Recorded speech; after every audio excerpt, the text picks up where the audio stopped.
never believed in ghosts, until I lived in a house that felt like something was watching us, something ancient and dangerous. This is a true story, and I've never told it in full until now. I grew up in a quiet town, a normal neighborhood, a normal street. But the house we lived in? That house wasn't normal. Before we moved in, someone had died there. They took their own life. We didn't know at the time, but we felt it. Weird noises, cold spots, shadows were there, but that was just the beginning.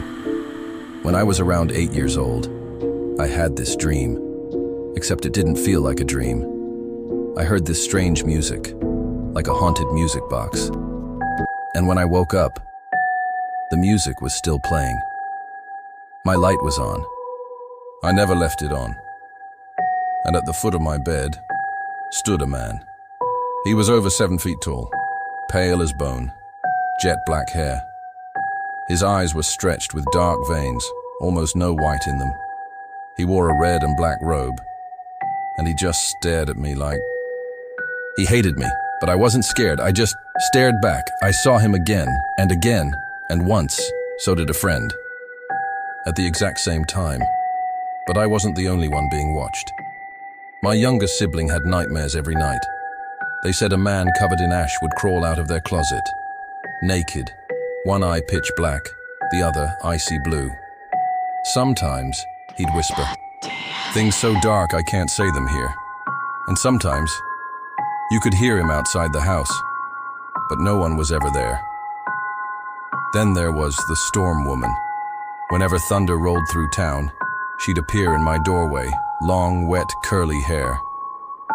Just watching me like she was worried. She never moved. She never spoke. But the night I finally left that house, everything escalated. I had a dream that started in the basement. A man appeared and told me, say the Lord's Prayer 3 times in every room. It's the only way you'll be protected. Down there, half sunken in the floor, were soldiers. They were reaching out, whispering for help. Can you get us a tent? They asked. Later, I learned the land had been used during wartime. The ash-covered man was there too, taunting me. But I stayed calm. I kept praying. When I made it to my room, there was a little girl by the window.